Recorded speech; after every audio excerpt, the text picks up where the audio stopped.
오늘 우리 함께 나누실 말씀 읽겠습니다. 사사기 2장 6절에서 10절까지의 말씀입니다. 사사기 2장 6절에서 10절, 구약성경 362쪽입니다. 우리 다 같이 함께 한 목소리로 합독하시겠습니다.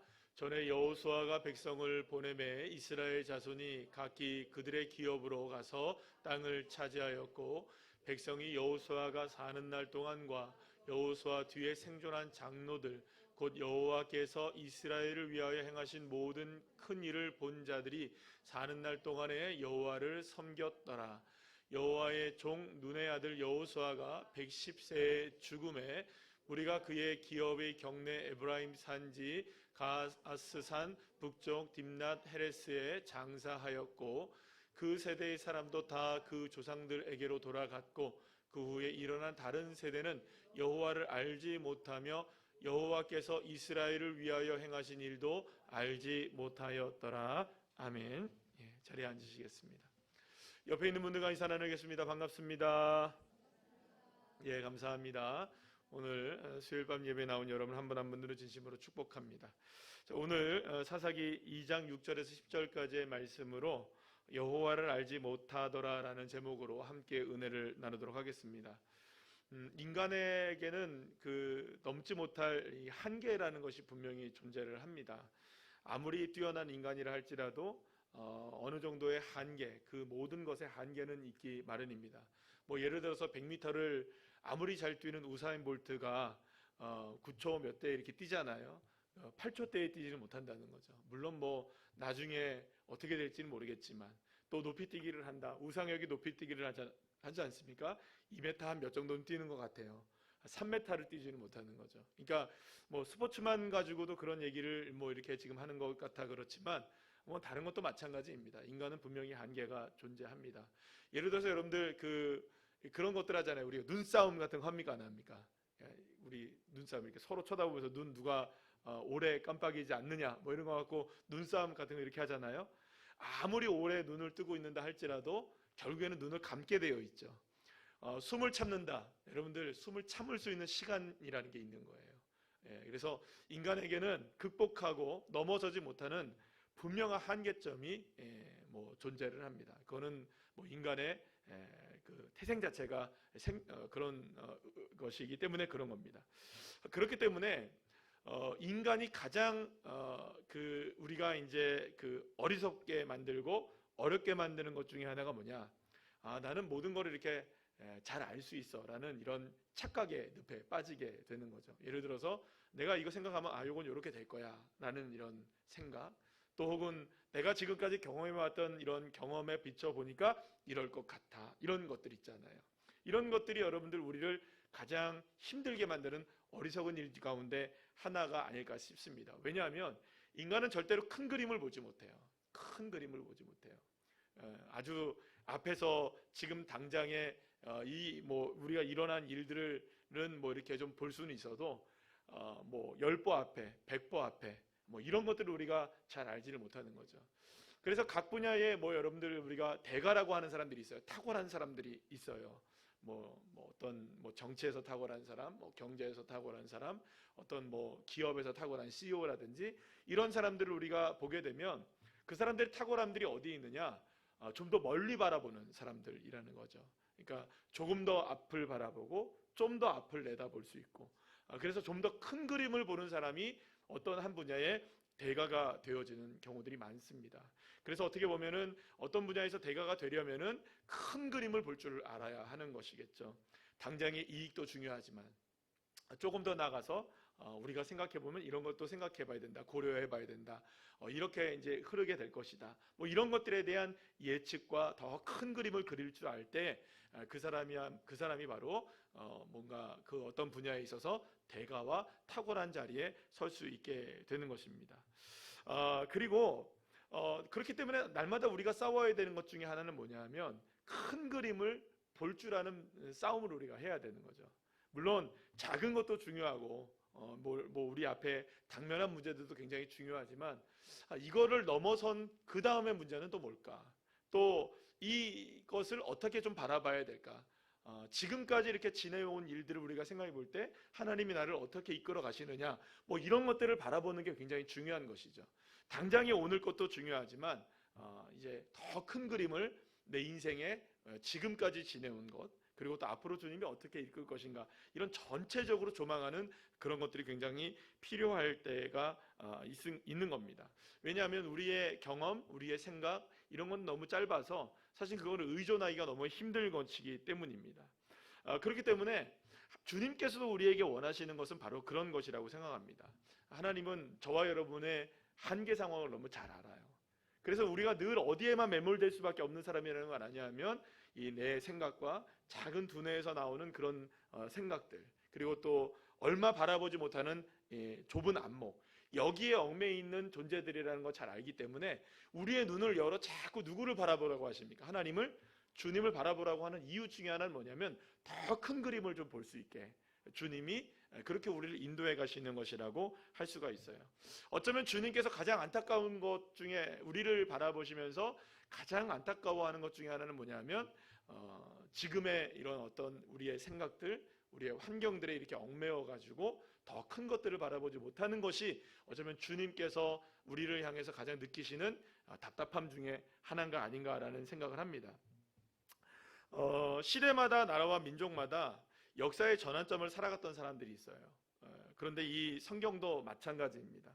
자, 그런데 이러한 때 어떤 사람은 하나님의 비전을 발견하고 지금의 당장의 문제가 아니라 좀 더 큰 그림을 바라보며 주님 앞에 순종하는 나가는 사람들이 있었던 반면에 그러지 못했던 사람들도 우리 성경에는 많이 소개가 되어 있습니다. 하나님의 뜻에 따라서 순종하며 나갔던 사람은 비록 당장은 지금 어려웠지만 나중에 하나님의 큰 역사 가운데 쓰임받았다는 걸 알게 되고, 또 그러나 그렇게 하나님 앞에 온전하게 쓰임받지 못하고 지금 당장에 내가 지금 뭐 좀 인정받고 내가 좀 높임을 받으려고 했을 때에는 더 큰 미래를 바라봤을 때 하나님의 나라 가운데 온전하게 쓰임을 받지 못했던 그런 사람들이 있는 것을 보게 됩니다. 특히 주님께서는 역사의 이런 전환점을 맞이할 때마다, 그러니까 성경에서 보면 역사의 전환점을 만들 때마다 하나님은 어떤 사람을 쓰셨냐 하면 바로 이렇게 겸손하게 내 생각이 아니라 하나님의 뜻에 나의 삶을 좀 맡길 수 있는 그런 사람들을 주님이 선택하셨고, 그들이 역사를 바꿔나갈 수 있도록 주님께서 은혜를 베풀어 주시고 새 시대를 열어갔던 그런 놀라운 은혜들을 허락해 주셨던 것을 보게 됩니다. 그러니까 그들에게 필요했던 가장 중요한 건 뭐냐? 지금까지 지내온 것이 어떤 의미였을까? 그러면 하나님이 우리를 어떻게 이끌어 가실까? 여기에 대해서 계속적으로 묵상하는 거죠. 주님의 뜻을 묵상하고 주님을 온전히 알기를 원했고, 주님이 우리를 어떻게 이끌어 가실지에 대한 부분을 날마다 생각하는 그런 자리에 있었던 사람들이었던 겁니다. 그래서 오늘 본문에서도 우리가 확인할 수 있는 바가 그런 거예요. 이스라엘이 굉장히 큰 역사적인 전환점에 서 있는 걸 보게 됩니다. 바로 이제 여호수아가 이제 어떻게 됩니까? 죽어요. 여호수아가 죽고 이제 그야말로 어떤 시대로 이제 딱 들어가게 되냐면 사사 시대로 딱 들어가게 되는 바로 그 시점에 이제 나오는 이야기가 되는 거예요. 그런데 이렇게 큰 역사적 전환점에 있을 때에 이스라엘 백성들의 모습이 어땠느냐? 이제 우리가 이제 그걸 한번 살펴보려고 합니다. 이거를 위해서 먼저 이스라엘의 역사적 전환점을 알아보기 위해서는요, 역사의 큰 흐름을 좀 이렇게 크게 한번 우리가 한번 볼 필요가 있다고 생각이 들었어요. 그래서 하나님께서 무엇을 궁극적으로 원하시고 계시는가, 이스라엘 백성들을 향해서, 그리고 또 신약 시대를 통해서 하나님께서 어떤 그림을 원하시고 있는가를 좀 이렇게 큰 그림을 바라볼 필요가 있거든요. 그래서 큰 그림을 한번 우리가 먼저 무엇인지를 한번 보겠는데요. 한번 이제 한 사람들을 좀 제가 이렇게 소개를 시켜드릴 거예요. 첫 번째 보게 되면 이 아브라함이 있습니다. 아브라함은 민족이 시작되게 만든 사람이죠. 이스라엘이 이제 시작점에 있게 한 하나님의 사람이었습니다. 그러니까 뭐 어떤 사람이 하나님의 백성이 될 수도 있는 상황이었잖아요. 누구도 하나님의 백성이 될 수 있는 상황에서 하나님은 누구를 선택하셨습니까? 이 아브라함을 선택하셔서 이스라엘의 민족을 이뤄나가는 씨앗으로 삼게 됩니다. 두 번째는 그 민족을 이룰 수 있는 기틀을 만든 사람은 요셉이라고 말할 수 있어요. 물론 야곱이 12아들을 낳았기 때문에 그렇게 이제 야곱이라고 얘기할 수 있지만, 역사적 전환점에서 본다면은 요셉이 순종하여서 애굽에서 무엇이 됩니까? 결국엔 총리가 되어지고 거기에서 이스라엘 백성들이 큰 민족으로 자라날 수 있도록 하나님께서 이끌어 가셨던 것이죠. 그리고 그 이스라엘 민족이 만들어진 다음에 새로운 땅을 하나님께서 예비해 주시고 가나안 땅이라는 하나님께서 약속하신 땅으로 이끌었던 사람이 누구입니까? 모세라는 사람이었습니다. 그래서 출애굽 시대를 열었던 사람, 그 사람이 바로 모세였습니다. 그 다음에 이제 가나안을 정복하는 이제 순간이 옵니다. 40년 동안의 광야의 생활을 마치고 역사가 바뀌죠. 이제 요단강을 건너서 역사가 또 바뀌게 되면서 누가 등장하게 되냐면 여호수아가 등장하면서 가나안 땅을 차지하기 위한 정복 전쟁이 이제 시작하게 되죠. 자, 그 다음에 이제 보시게 되면 사무엘이라는 사람이 등장하게 됩니다. 이렇게 쭉 사사시대가 이제 등장하게 된 다음에 사사시대를 종결짓고 왕정의 시대를 열어가기 위해서 마지막 그 가교 역할을 했던 사람, 그러니까 사사시대의 가장 어두운 고리를 끊어냈던 사람이 누구냐? 바로 이 사무엘이었습니다. 그리고 그 사무엘 시대에서 사사시대가 이렇게 종결되어지는 시점에서 누가 사실은 왕으로 처음에 세워집니까? 사울이 세워지지만 사울은 실패한 왕이 됩니다. 그리고 결국에는 하나님의 뜻대로 하나님의 나라를 다스리는 가장 중요한 모델로서의 역할을 감당했던 사람이 누구냐? 바로 이 다윗이었습니다. 그래서 다윗은 왕국을 통일왕국으로 만들고 하나님의 나라가 어떻게 통치되어야 되는지에 대한 궁극적인 가장 이상적인 모습을 보여주게 되죠. 그러나 그게 이제 얼마 가지 못합니다. 솔로몬의 시대를 지나서 여로보암과 르호보암의 시대가 오면서 남북으로 이스라엘이 나눠지게 되고 결국엔 나라가 갈라지게 되면서 멸망의 길로 가게 되죠. 그래서 이제 분열왕국이 시작되어지고 그 다음에 이제 결국엔 어떻게 됩니까? 그 다음으로 넘어가면 이사야나 예레미야 시대에 결국에는 이스라엘이 멸망하게 되는 시기가 옵니다. 그리고 포로의 시대가 다가오게 되죠. 이스라엘이 왕국이 세워졌다가 멸망하는 시기에 그때 누가 있었습니까? 이사야와 예레미야와 같은 선지자들이 역할을 감당했죠. 그리고 나서 포로에서 귀환할 때는 누가 그 역할을 감당합니까? 에스라나 이제 느헤미야 같은 사람들이 이제 포로에서 귀환을 해가지고 이스라엘을 재건하는데 다시금 힘을 쏟게 되죠. 그리고 나서 이제 어떤 시대로 돌아오게 되냐면 이제 신약 시대로 넘어오게 됩니다. 세례 요한이 등장을 해요. 하나님의 아들이 메시아가 이 땅에 오실 것이다라는 것을 선포를 합니다. 그래서 이제 구약 시대가 종결되어지고 무슨 시대가 시작됩니까? 신약의 시대를 여는 아주 중요한 역할을 했던 사람이 누구냐? 바로 세례 요한이었습니다. 자, 그 다음에 이제 누가 오시느냐? 바로 우리가 예수 그리스도께서 이 땅에 오셔서 하나님의 나라를 이 땅 가운데 실제적으로 뭐 하십니까? 시작하십니다. 그리고 12사도와 사도 바울을 통하여서 초대교회가 세워지고 하나님의 나라를 세상 속에 이루어가기 시작하죠. 그리고 예수님의 재림과 하나님의 나라의 완성을 기다리는 누가 이제 등장합니까? 우리 신약시대의 마지막 때를 살아가고 있는 성도들인 우리들이 이제 지금 이 시대를 살아가고 있는 거죠. 제가 여러분 이거를 쭉 하니까 구약부터 신약까지 다 나오죠, 그죠? 그러면 여러분 한번 생각해 보세요. 하나님의 큰 그림은 뭘까요? 하나님은 어떤 사람들을 선택하셔서 시대를 계속 바꿔나가셨어요. 이스라엘을 만드시고 또 민족을 만드시고 또 그 다음에 땅을 주시고 나라를 세우게 하시고, 근데 나라가 멸망했다가 다시 세워졌다가, 그러면 나라가 이 땅의 나라는 된다 안 된다? 안 되니까 이제는 진짜 누구의 나라가 오는 겁니까? 하나님의 나라가 임하고, 그리고 예수님과 사도들을 통하여서 하나님의 나라가 세워지기 시작하는. 그러면 하나님의 궁극적인 목적은 뭘까요, 여러분들? 큰 그림으로 보자면 하나님의 나라를 이 땅 가운데 세우기 위한 것이 하나님의 큰 그림이라는 거죠.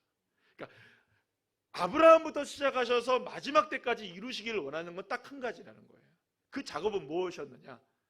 그때마다 사람들을 세우고 시대는 변해갔지만 한 가지의 큰 그림은 뭐냐? 따라합시다. 하나님의 나라를 세워가신다. 자, 그래서 하나님의 나라를 세워가는 이 큰 그림으로 볼 때 여호수아라는 사람은 어느 정도의 수간에 들어가 있습니까? 지금 보니까 한 13가지 정도로 제가 나눴죠. 그 중에서 보니까 여호수아는요 4번째 정도에 등장하는 사람이에요. 그러면 여러분 딱 몇 분의 몇입니까? 3분의 1의 끝의 지점과 3분의 2 첫 번째 지점이죠, 그죠? 그러면 초기에서 중기로 넘어가는 시기라는 거예요. 3등분으로 나눴을 경우에 굉장히 중요한 역할을 감당하는 사람이 누구였느냐? 이 여호수아였던 겁니다. 그런데 여호수아 시대를 지나가면서 이스라엘 백성들에게 가장 중요하게 여겨졌던 건 뭐냐면, 지금까지 아브라함과 야곱과 요셉, 그리고 모세와 그 다음에 여호수아에 이르기까지 그렇게 신앙의 유산을 잘 받들어서 계속해서 그거를 어디에 점진적으로 더 크게 만들어가고 더 잘 세워나가는 백성들이 되어야 했던 거죠. 그런데 이게 어떤 일이 벌어지게 되느냐? 이스라엘 백성들이 이제 본격적으로 가나안 땅을 정복하면서 가나안 땅의 주인으로서 하나님의 나라를 만들어 가야 되는 그 시점에 이스라엘 백성들이 성공을 할까요? 실패를 할까요? 실패를 하고 맙니다. 그럼 여러분 생각해 보세요. 이 여호수아가 죽고 그 다음에 여호수아와 함께 했었던 많은 장로들도 세상을 떠나고, 그 시대의 사람들이 다 떠나면 다음 세대 사람들이 그걸 물려받게 되면 얼마나 많은 노력을 해야 될까요, 여러분들? 우리의 부모님 세대가 했던 그것을 따라서 얼마나 많은 노력을 해야 됐을지 몰라요. 그래서 그들이 더욱더 견고한 믿음으로 세워지고 그렇게 주님을 온전히 더 바라보는 믿음의 세대들이 되어야 했었는데, 오히려 그 에너지를 다른 곳에 쓰고 맙니다. 도리어 다른 신들을 섬기게 되고 음행을 하고 그들에게 절을 하고 하나님의 명령에 순종하지 않는 어리석음에 빠지게 되는 이런 엄청난 일들이 일어나게 되는 거예요. 자, 그렇다면 무엇이 이스라엘을 이러한 상황으로 몰아넣느냐 하는 겁니다.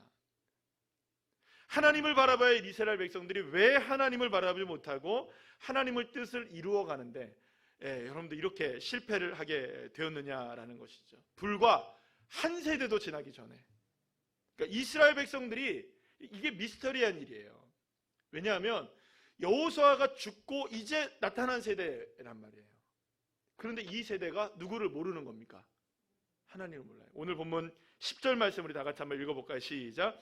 그 세대의 사람도 다 그 조상에게로 돌아갔고 그 후에 일어난 다른 세대는 여호와를 알지 못하며 여호와께서 이스라엘 위하여 행하신 일도 알지 못하였더라. 아멘. 이스라엘 백성들이 하나님을 제대로 알지 못했다는 거예요. 사실 이게 방금 말씀드린 대로 도무지 이해할 수 없는 일입니다. 어떻게 여호수아가 죽고 한 세대가 지나갔을 뿐인데 하나님을 잊을 수 있고 모를 수가 있느냐는 거예요. 사실 여러분, 한 세대 만에 하나님을 잃어버린다는 것이 우리가 쉽게 이해될 수 있는 일이 아닌 거예요. 그것도 일반적인 다른 사람 나라 백성들이 몰라도 이스라엘 백성들에게서 하나님이 잊어버려진다, 이거 여러분들 이해가 될까요? 자신들의 조상의 조상들이 다 섬겨왔었는데 이걸 잊어버린다? 그리고 또 그들이, 여러분, 하나님을 알지 못하는 건 그렇다 치더라도 하나님이 행하신 일조차도 알지 못했다. 그러면 지금 자기들이 여기까지 어떻게 와 있는지도 알지 못했다는 얘기예요. 그리고 광야 시대에 어떤 일이 있었는지, 어떤 어려움을 겪어서 지금 이스라엘 백성들이 여기까지 왔는지조차도 알지 못했다. 그럼 도대체 이렇게 알지 못했던 이유가 어디 있느냐라는 것이죠. 그 이유는 다른 게 아니에요. 하나님을 알지 못했기 때문이었습니다.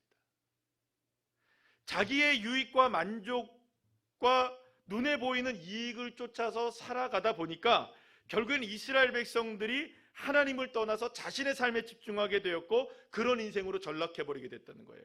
그 말씀이 이제 11절에서 13절까지의 말씀이 나오는데 한번 읽어볼까요? 시작. 이스라엘 자손이 여호와의 목전에 악을 행하여 바알들을 섬기며 애굽 땅에서 그들을 인도하여 내신 그들의 조상들의 하나님을 버리고 여호와를 버리고 다른 신들 곧 그들의 주위에 있는 백성의 신들을 따라 그들에게 절하여 여호와의 진노하시게 하였으되 곧 그들이 여호와를 버리고 바알과 아스다롯을 섬겼으므로. 이스라엘 백성들이 무엇을 섬깁니까? 가나안 족속의 신들을 섬기기 시작했던 거예요. 여러분, 이스라엘 백성들은요 가나안 땅을 점령해 나갔어요. 그리고 가나안 땅의 사람들과 족속들과 경쟁 관계에 있었어요. 그렇게 치열하게 전쟁을 하고 치열하게 땅을 얻고 치열하게 싸우고 있는 순간이었지만 이상하게도 이스라엘 백성들이 점점점 누구를 섬기기 시작하는 겁니까? 가나안의 우상 바알과 아스타롯을 섬기기 시작했다는 거예요. 그러면서 누구를 잃어버리게 된 겁니까? 하나님을 섬기는 일을 잊어버리게 되는 겁니다. 도무지 믿기지 않는 일이 일어나게 되는 것이죠. 그렇다면 이스라엘 백성들이 가나안 족속과 다를 바 없는 사람들로 전락해버린 이유가 무엇이었을까라는 것이죠. 그것은 다시 말씀드리지만 하나님을 제대로 알지 못했다는 거예요. 여러분, 그렇다면 여기서 우리가 생각하는 게 있어요. 아니, 이스라엘 백성들이 정말 하나님을 몰랐을까라는 거죠. 하나님은 알았을까요? 몰랐을까요? 하나님은 알았을 거예요. 여러분, 그러면 이방 사람들은 하나님을 알까요? 모를까요? 알아요. 대한민국에 살아가는 사람들이 웬만하면 교회라는 것이 뭔지는 알까요? 모를까요? 아는 것처럼요. 이스라엘 백성들도 하나님을 모르진 않았어요. 알았어요. 모를 리가 없죠. 하나님을 어떻게 모르겠습니까? 하지만 이스라엘 백성들이 아는 수준이 무엇이었느냐가 중요한 거예요. 이스라엘 백성들이 아는 하나님의 수준은 어떤 수준 정도로 알았던 겁니까? 그러면 이방인들과 별반 다를 바가 없는 수준으로서의 하나님을 알았던 겁니다.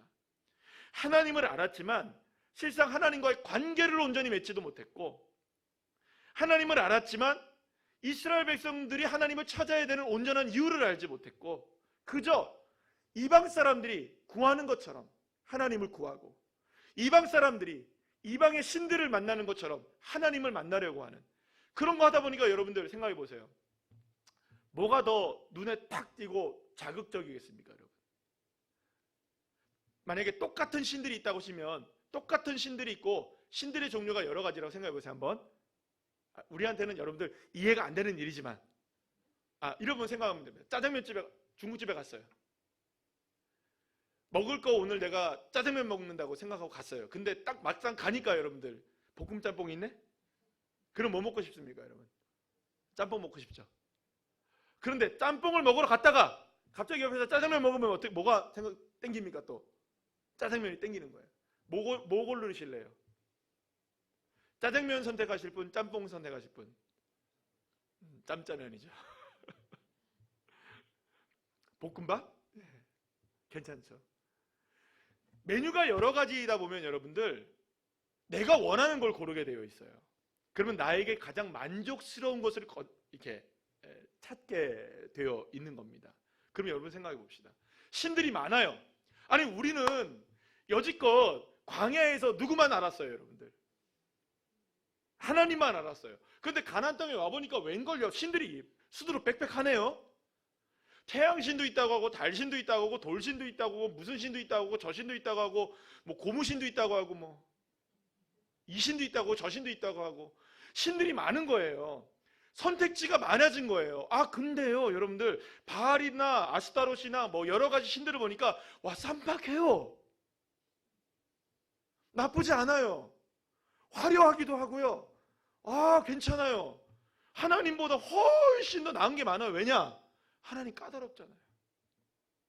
뭐 이렇게 하지 말라는 게 많아. 근데 여러분들, 바알은요, 하지 말라는 거 별로 없습니다. 오히려 우리가 하지 말아야 될 것들을 하라고 합니다. 뭔지 아세요, 여러분들? 음행 이런 거 해도 됩니다.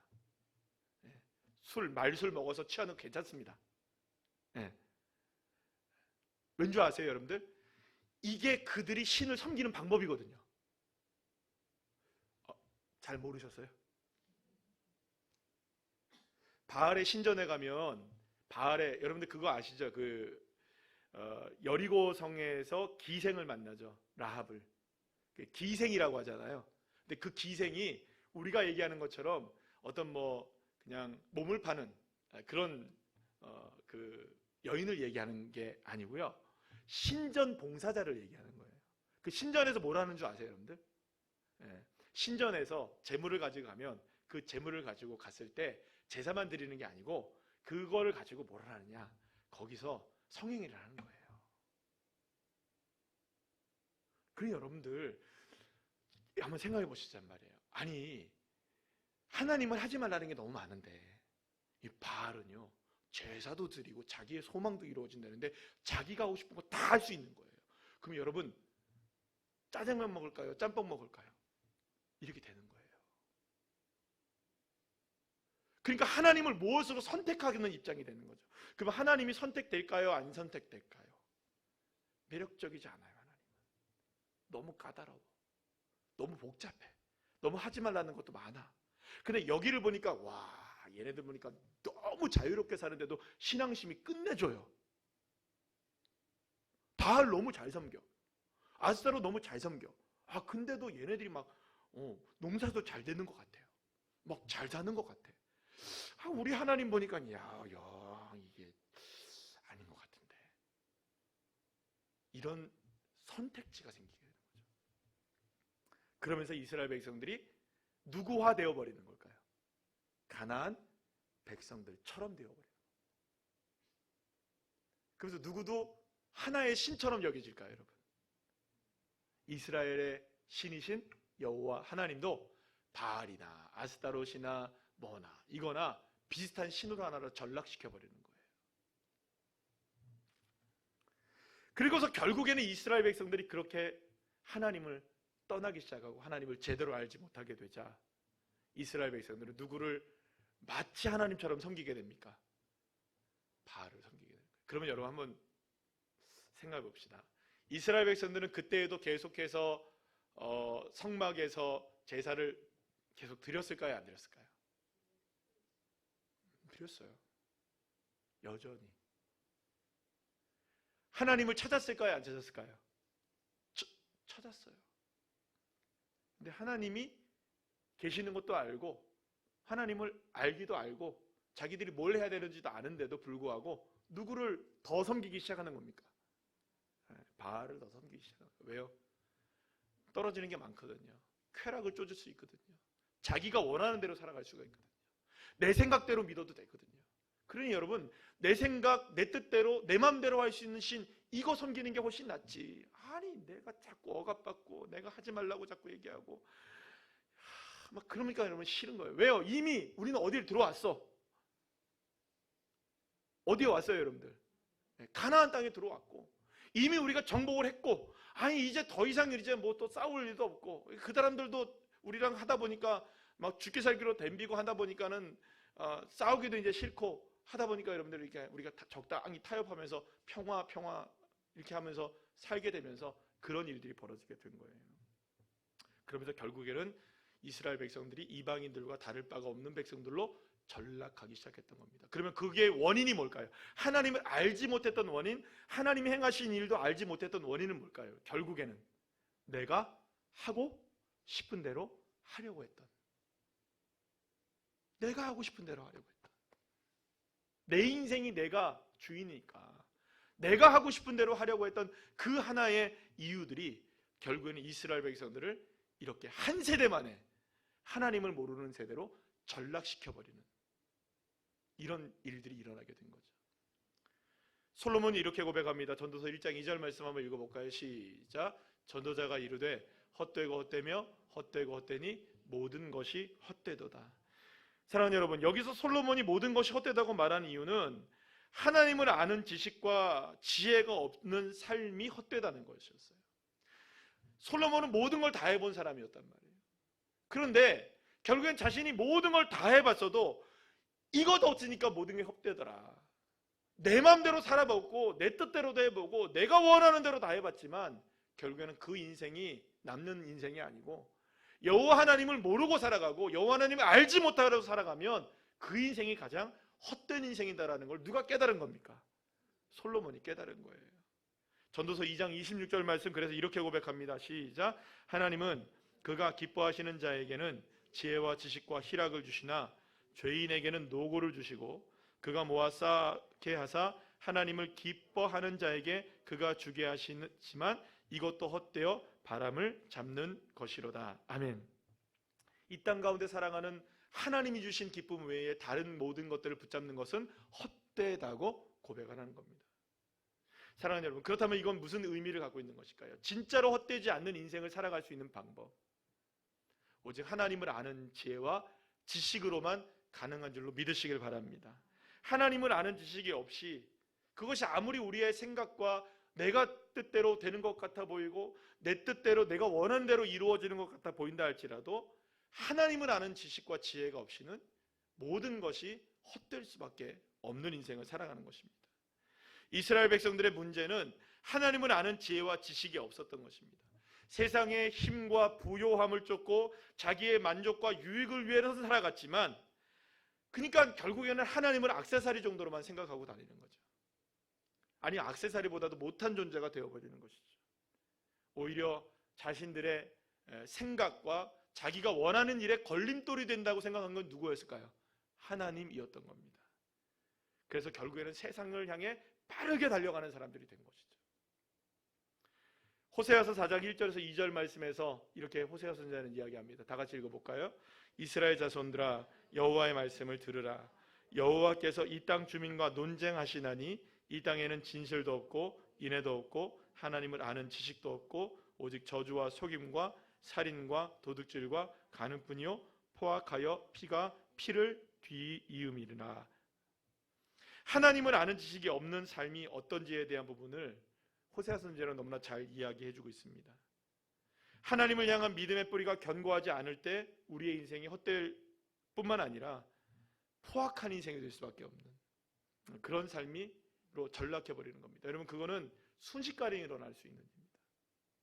그렇기 때문에 사랑하는 여러분, 저와 여러분이 오늘도 우리가 하루하루를 살아가면서 날마다 주님을 바라보는 겸손함이 저와 여러분의 있기를 간절히 소망합니다. 내 육체의 소욕으로 따라가는 인생이 아니라 내 지혜와 지식이 주님을 따라가는 인생이 되셔야 됩니다. 내 몸이 내가 쾌락을 위해 살아가는 인생이 아니라 주님을 향한 인생이 되어야 한다는 것이죠. 그렇기 때문에 오늘 우리에게 정말로 필요한 것은 다른 것이 아닙니다. 주님의 지혜와 지식으로 충만한 삶.